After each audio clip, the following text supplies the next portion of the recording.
Ngayong gabi, nakatutok ang buong mundo habang ang negosasyon ay umaabot hanggang hating gabi at napakataas ng nakataya. Ngayong gabi, ang diplomasya ay naglalakad sa manipis na linya sa pagitan ng kapayapaan at paglala ng tensyon. Ngayong gabi, ang Estados Unidos at Iran ay magkaharap matapos ang mga linggo ng digmaan, pagbabanta at pandaigdigang tensyon. Sa video na ito, tatalahayin natin ang lahat ng malinaw, matalas at makapangyarihan. Aalamin natin kung ano talaga ang nangyayari sa likod ng saradong pinto ng mga usapang pangkapayapaan. Ipapaliwanag natin kung bakit nagaganap ang mga negosasyong ito ngayon matapos ang matinding labanan militar. Hihimayin natin kung ano ang gusto ng bawat panig at kung bakit ayaw nilang umatras. Susuriin natin ang pahayag ni Donald Trump na walang kaibahan sa kanya kung magkakaroon ng kasunduan. Titingnan natin ang papel ng Strait of Hormuz at kung bakit ito ang sentro ng krisis na ito. Ilalahad natin ang mga posibleng mangyari, kapayapaan, pagkakatigil, stalemate, o lalo pang paglala. At higit sa lahat, sasagutin natin ang tanong, ito na ba ang simula ng kapayapaan? O isa lang itong pahinga bago ang mas malaking pangyayari? Kung sa tingin mo ay magandang development ito, mag-comment ng yes na yon. Saan ka nanonood? Ilagay ang bansa mo sa comments. Gusto kong makita kung gaano ka-global ang usapang ito. Sa ngayon, ang buong mundo ay nakatuon sa iisang lugar, ang negotiation table. Ang mga delegasyon mula sa Estados Unidos at Iran ay nakalock sa usapan na umabot hanggang gabi. Hindi ito ordinaryong diplomasya. Ito ay high-stakes crisis management na nangyayari sa real time. Bawat oras na lumilipas ng walang pagkasira ng usapan ay isa ng maliit na tagumpay. Ang mga pag-uusap na ito ay nagaganap sa ilalim ng anino ng isang marupok na ceasefire. Isang ceasefire na maaaring bumagsak anumang sandali kung may magkamali ng kalkulasyon. Isang ceasefire na nananatili pero halos hindi na. Sa likod ng mga eksena, parehong panig ay nagpapadala ng mga senyales. Ang Estados Unidos ay nagpapakilos ng mga military assets upang protektahan ang mahahalagang global routes. Ang mga warship ay aktibong nag-ooperate sa paligid ng Strait of Hormuz, isa sa pinakamahalagang daluyan ng langis sa mundo. Ang makitid na daanang ito ay dinadaanan ng napakalaking porsyento ng supply ng langis ng mundo. Kung ito ay mababara, maaaring biglang tumaas ang presyo ng gasolina sa buong mundo sa loob lamang ng isang gabi. Ganoon kaseryoso ang sitwasyon. Kasabay nito, hindi rin umaatras ang Iran. Naglabas ang Iran ng babala na anumang agresibong galaw ay maaaring magdulot ng matinding tugon. Ibig sabihin, isang maling galaw lamang sa dagat ay maaaring magpasiklab ng mas malaking digmaan. Kaya habang ang mga leader ay nag-uusap tungkol sa kapayapaan, ang mga puwersang militar ay naghahanda pa rin sa pinakamasamang mangyayari. Iyan ang tensyon, diplomasya sa mesa, presyon sa likod, panganib sa lahat ng dako. At ito ang lalong nagpapalala. Ang mga usapang ito ay hindi nagaganap sa isang kalmadong kapaligiran. Nangyayari ito matapos ang mga linggo ng direkta at hindi direktang komprontasyon. Napakababa ng tiwala. Bawat salita ay sinusukat. Bawat tahilingan ay kinukwenta. Bawat tatahimikan ay may ibig sabihin. Kahit ang lokasyon ng usapan ay mahalaga. Dinaganap ito sa neutral na lugar upang maiwasan ang paglala at mapanatili ang balanse. Dahil walang gustong magmukhang mahina at walang gustong unang umatras. Ngayon, pag-usapan natin ang timing. Bakit na yon nagaganap ang mga usapang ito? Dahil umabot na sa critical na punto ang presyon. Nagre-react ang global markets. Mahigpit na nagmamasid ang mga kaalyado. Naghihintay ng pagkakamali ang mga kalaban. Habang tumatagal ang krisis, mas tumataas ang panganib. Kaya napipilitan ang dalawang panig sa mahirap na desisyon. Makipag-usap o harapin ang paglala. Makipagnegosasyon o humarap sa mga kahihinatnan. At ito ang katotohanang hindi napapansin ng marami. Ang pakikipag-usap ay hindi nangangahulugang nagkakasundo. Ang pag-upo sa iisang mesa ay hindi nangangahulugang maitiwala. Sa katunayan, nadaganap ang mga usapang ito dahil nasira na ang tiwala. Ngayon, isang critical na tanong ang dapat mong panisipan. Ang mga usapang ito ba ay tungkol sa kapayapaan o sa kontrol? Sinusubukan ba nilang wakasan ang alitan O baguhin ang balanse ng kapangyarihan? Dahil sa global na politika, kadalasan ay iisa lang ang kahulugan ng dalawang iyon. Mag-comment ng thinking kung tinamaan ka ng tanong na yon. Narito pa ang isang mahalagang punto. Mahigpit na kinokontrol ang komunikasyon habang nanpapatuloy ang usapan. Napakakaunting beripikadong impormasyon ang inilalabas sa publiko. Ibig sabihin, karamihan sa nakikita natin ay mga estratehikong pahayag. Maingat na binuong mga mensahe upang impluwensyahan ang pananaw. Hindi lang ng kabilang panig, kundi ng buong mundo. Dahil hindi lang ito negosasyon sa pagitan ng dalawang bansa, ito ay isang global na entablado na pinapanood ng lahat. At bawat salitang binibitawan ay bahagi ng mas malaking estratehiya. Kaya habang nagpapatuloy ang usapan hanggang gabi, isang bagay ang malinaw. Hindi lang ito diplomasya. Ito ay isang larong kapangyarihan na nagaganap sa real time. Kung nanonood ka pa rin, mag-comment ng still watching. Nagsisimula pa lang tayo. Ngayon, dumiretso tayo sa pinakapuso ng buong sitwasyong ito. Hindi lang ito tungkol sa kapayapaan. Ito ay tungkol sa kapangyarihan, seguridad at kontrol. Parehong panig ay nasa mesa, pero hindi sila naroon para sa iisang dahilan. Himayin natin ng malinaw. Una, ang Estados Unidos. Nakatuon ang Estados Unidos sa isang pangunahing prioridad, seguridad. Gusto nilang masigurong hindi makakabuo ang Iran ng nuclear weapons. Dahil kung magkakaroon ang Iran ng nuclear armas, lubos nitong babaguhin ang balanse ng kapangyarihan sa Middle East. Iyan ang red line para sa Washington. Gusto rin nilang limitahan ang missile program ng Iran. Dahil ang mga missile na iyon ay kayang abutin ang mahahalagang kaalyado ng US sa reyon. At mahalaga ang mga kaalyadong iyon, lalo na ang Israel. Matagal nang may pangako ang Estados Unidos na ipangtanggol ang Israel. Kaya anumang banta laban dito ay itinuturing na seryosong usapin.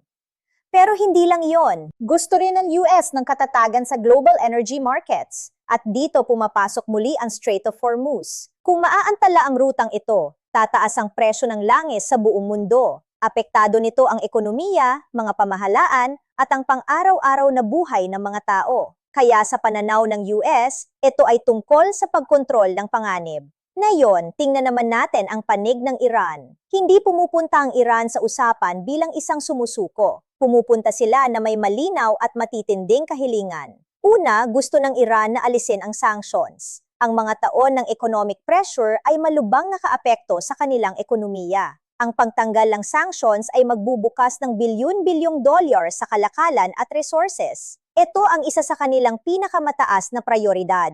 Ikalawa, gusto ng Iran ng pagkilala. Pagkilala sa kanilang impluensya sa reyon. Pagkilala sa kanilang soberanya. Pagkilala na hindi sila basta-basta mapipilit. Ito ay usapin ng pangbansang dangal, hindi lang politika. Ikatlo, gusto ng Iran ng seguridad. Gusto nila ng garantiya na ang Estados Unidos o ang mga kaalyado nito ay hindi magsasagawa ng mga susunod na pang-atake. Dahil sa pananaw ng Iran, pinapatunayan ng mga nakaraang pangyayari na totoo ang bantang iyon. Ngayon, dito nagiging komplikado ang lahat. Malinaw ang isang bagay mula sa Iran. Walang kasunduan kung hindi isa sa alang-alang ang kanilang pangunahing interes. At isa sa pinakamalaking issue ay may kinalaman sa Israel. Ipinahiwatig ng Iran na ang anumang kasunduan na uunahin ang seguridad ng Israel kaysa sa kanila ay hindi katanggap-tanggap. Nagiging direktang banggaan ito sa negosasyon. Dahil hindi maaring basta talikuran ng Estados Unidos ang Israel. Kaya ngayon, parehong panig ay tila nasa isang strategic tug of war. Gusto ng US ng mga limitasyon, gusto ng Iran ng kaluwagan, gusto ng US ng kontrol, gusto ng Iran ng kalayaan, gusto ng US ng garantiya, gusto ng Iran ng respeto. At narito ang matinding katotohanan. Ang hinihini ng bawat panig ay direktang nagbabanggaan. Kaya napakahirap na usapang ito. Ngayon, laliman pa natin. May nakatagong layer pa sa negosasyong ito. Impluwensya sa Middle East. Gusto ng Iran na panatilihin ang kanilang presensya at kapangyarihan sa rehiyon. Gusto naman ng Estados Unidos na pigilan ang impluwensyang iyon. Kabilang dito ang mga kaalyado sa rehiyon, mga armadong grupo, at mga estratehikong teritoryo. Kaya hindi lang ito issue ng dalawang bansa. Ito ay isang labanan ng kapangyarihan sa rehiyon na may pandaigdigang epekto. Pag-isipan mo ito ng mabuti. Kung sobra ang ibibigay ng isang panig, magmumukha silang mahina. Kung wala naman silang ibibigay, babagsak ang usapan. Kaya kailangan nilang balansehin ang lakas at kompromiso ng sabay. Napakapanganib na balanse yan. At narito pa ang isang mahalagang punto. Kahit magkaroon ng kasunduan, malamang na limitado lang ito. Bakit? Dahil ang pinakamalalaking issue ay napakalalim para maresolba agad. Nuclear weapons, impluensya sa rehiyon, presensya ng militar, mga pangmatagalang alitan ang mga ito. Kaya ang tunay na pinag-uusapan nila ngayon ay hindi panghuling solusyon. Ito ay pansamantalang kasunduan, isang paraan para pababain ang tensyon, isang paraan para bumili ng oras, isang paraan para maiwasan ang agarang paglala. Iyan ang katotohanang hindi nakikita ng marami. Ngayon, ito ang tanong na dapat mong sagutin. Sino ang mas nangangailangan ng kasunduang ito? Ang Estados Unidos ba na gustong patatagin ang rehiyon? O ang Iran na gustong maibsan ng pressure sa ekonomiya? Mag-comment ng WHO needs it more at ibahagi ang opinyon mo. At kung mas nagiging malinaw sa'yo ang lahat, mag-comment ng eyes open. Dahil dito pa lang nagsisimula ang tunay na kwento. Ngayon, tutukan natin ang pahayag na kumukuha ng atensyon ng buong mundo. Sinabi ni Donald Trump na walang kaibahan sa kanya kung magkakaroon ng kasunduan o hindi. Simple itong pakinggan, pero mabigat ang kahulugan ng pahayag na yan. Sa diplomasya, ang mga salita ay hindi basta salita lang. Bawat parirala ay kalkulado, bawat tono ay sinasadya. Bawat mensahe ay may estratehiya. Kaya ano ba talaga ang ibig sabihin ng walang kaibahan? Una, nagpapakita ito ng kumpiyansa. Ipinapahiwatig nito sa Iran na hindi desperado ang Estados Unidos. Ipinapakita nito na naniniwala ang Amerika na may hawak silang leverage. Leverage mula sa lakas militar. Leverage mula sa economic sanctions. Leverage mula sa global na impluensya. At sa negosasyon, ang panig na mukhang hindi desperado ang kadalasang may mas malaking kapangyarihan. Yan ang unang layer. Ngayon, ang ikalawang layer, presyon. Sa pagsasabing walang kaibahan, inililipat ni Trump ang bigat sa Iran. Parang sinasabi niya, kung may kasunduan, okay. Kung wala, kontrolado pa rin namin. Pinipilit nitong mag-isip ng mabuti ang Iran. Dahil kung maniniwala sila na handang umalis ang US sa usapan, maaari nilang mawala ang pagkakataon na maalis ang sanctions. Kaya ang pahayag na ito ay hindi pasibo.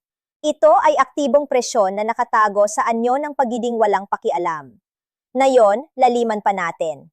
Hindi lang ito tungkol sa negosasyon, tungkol din ito sa perception. Nakikipag-usap si Trump si maraming audience ng sabay-sabay. Sa Iran, sa mga kaalyado ng US tulad ng Israel, sa mamamayang Amerikano, at sa buong mundo. Para sa mga kaalyado, nagpapakita ito ng lakas. Para sa mga kalaban, nagpapakita ito ng pagiging hindi mahulaan. At ang pagiging hindi mahulaan ay isang makapangyarihang sandata sa negosasyon. Dahil kapag hindi mahulaan ng kabilang panig ang susunod mong galaw, mas nagiging maingat sila. Ngayon, iugnay natin ito sa kanyang mga nakaraang aksyon. May kasaysayan si Trump ng paggamit ng pressure-based negotiation tactics. Nakita natin ito nang umatras siya sa Joint Comprehensive Plan of Action. Nagulat ang buong mundo sa hakbang na iyon. Pero binago rin nito ang takbo ng laro. Ipinakita nito na handa siyang umatras sa mga kasunduan. At mahalaga pa rin ang reputasyong iyon na iyon. Dahil alam ng Iran, ito ay leader na posibleng gawin ang sinasabi niya. Ngayon, isa pang mahalagang anggulo. Maaaring defensive din ang pahayag na ito. Binababa nito ang expectations. Kung may kasunduan, pwedeng ituring na tagumpay. Kung wala, pwedeng sabihing inaasahan na yon. Isa itong estratehikong paraan ng pagpuposisyon. May panalo man o wala, kontrolado pa rin ang narrative. Ngayon, isipin ang timing. Bakit ito sinabi ngayon habang ongoing pa ang usapan? Dahil mahalaga ang timing sa negosasyon. Ang pagsasabi nito sa gitna ng usapan ay nagpapataas ng presyon sa pinaka-critical na sandali. Lumilika ito ng urgency. Lumilika ito ng uncertainty. Pinipilit nito ang mga desisyon. Ngayon, narito ang mas malalim na katotohanan. Ang mga ganitong pahayag ay hindi tungkol sa emosyon. Ito ay tungkol sa leverage. Ito ay tungkol sa panghubog ng psikolohikal na kapaligiran ng negosasyon. Dahil ang negosasyon ay hindi lang tungkol sa mga datos at tahilingan. Ito ay tungkol sa mindset. Ito ay tungkol sa perception. Ito ay tungkol sa kung sino ang unang bibigay. At sa ngayon, ang pahayag na ito ay bahagi ng psikolohikal na laban na iyon. Ngayon, ito ang tanong na tatama sa pinakaugat. Ito ba ay kumpiyansa o kalkuladong pang-anib? Dahil ang pagpapakita ng lakas ay maaaring mangtulak sa kabilang panig na umatras. At kung ituturing ito ng Iran bilang kayabangan, maaari nitong lalo pang patigasin ang kanilang posisyon. Iyan ang pang-anib. Sobrang presyon ay maaaring makasira ng kasunduan. Kulangan sa presyon ay maaaring magpahina ng iyong posisyon. Kaya bawat salita ay kailangang nasa tamang balanse. At sa ngayon, mainat na tinatahak ni Trump ang linyang iyon. Narito ang huling insight na kailangan mong maunawaan. Hindi lang ito tungkol sa kung magkakaroon ng kasunduan. Ito ay tungkol sa kung sino ang kokontrol sa kwento kung wala. Dahil sa global na politika, ang perception ay kasing lakas ng realidad. At ang panig na kumukontrol sa kwento, ang madalas kumukontrol sa resulta. Mag-comment ng strategy kung nakikita mo ang mas malalim na laro na nagaganap dito.